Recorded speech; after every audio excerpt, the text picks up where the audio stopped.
उस्मान, आपने अम्मी के साथ काफ़ी क्लोज रिलेशनशिप है आपकी भी। मुझे एक बात बहुत फैसिनेट करती है आपके बारे में, and I actually respect you a lot for that.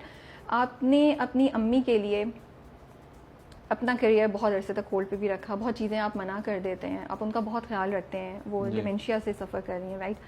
और ये पहले भी आपने इंटरव्यू में, हमारे इंटरव्यू में बताया था और दूसरे में भी, कि आप इस्लामाबाद नहीं छोड़ रहे, कराची नहीं आ रहे बिकॉज ऑफ हर।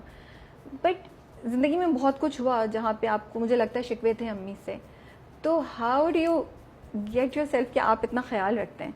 क्योंकि आजकल के अगर बच्चों को देखें ना, और नौजवान कौम को देखें या किसी भी स्टेज पे, माँ बाप का ख्याल इतना नहीं रखते हैं लोग, इट्स वेरी रेयर। और बाहर की अट्रैक्शंस इतनी ज़्यादा हैं कि हम लोग डिस्ट्रैक्ट होते हैं, वो खींचती हैं हमें कि हम मूव ऑन कर जाएं, रादर देन ये जो आप करें, बड़ा पेशेंस, बड़ी ये स्ट्रेंथ कहाँ से आती है, ये इतना ये मेच्योरिटी कहाँ से आती है? Because I would like to know, maybe बी समथिंग जो मुझे इंस्पायर करे, जो सुन रहे हैं लड़के लड़कियाँ, उनको इंस्पायर करे। I don't think its strength, I think आपके माँ बाप अक्सर तौर पे they give so many sacrifices for you, you know. और मेरी अम्मा ने तो बहुत दिया है मेरे लिए, और मैं जितना भी चाहूँ I can't thank her enough, I mean. और जो बोर्डिंग स्कूल भेजने की भी बात है, वो I think in her mind she thought कि it's a good decision, because she was a single mother, और you know she was raising me, and I was not to blame her, but I was a naughty kid. But मुझे लगता है कि मेरे लिए वो सब कुछ हैं, you know. She's I think one of the only like family members that, you know, I'm really close to and I love, you know.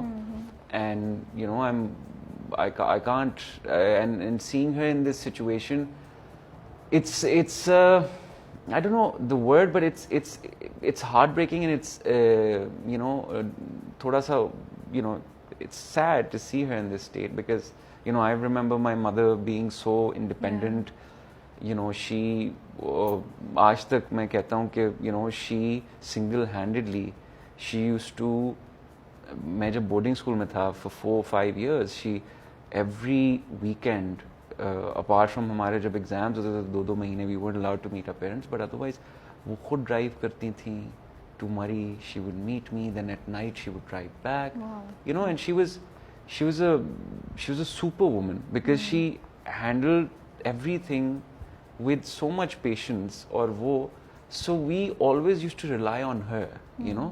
Like we always used to, okay, oh kuch ho gaya, I'll talk to my mother, you know. And now seeing her like that, I just want to be there for her no matter what, you know. Kuch bhi ho jaye, you know, she has me. और बड़ा मुश्किल होता है अपने माँ बाप को इस हालत में देखने का, आपको दुख होता है। I think it's more painful जिनको आपने इतना देखा हो, इतना हेल्दी चलते फिरते, फिर वो किसी वजह से डिपेंडेंट हो जाए आप पे या किसी भी चीज़ से।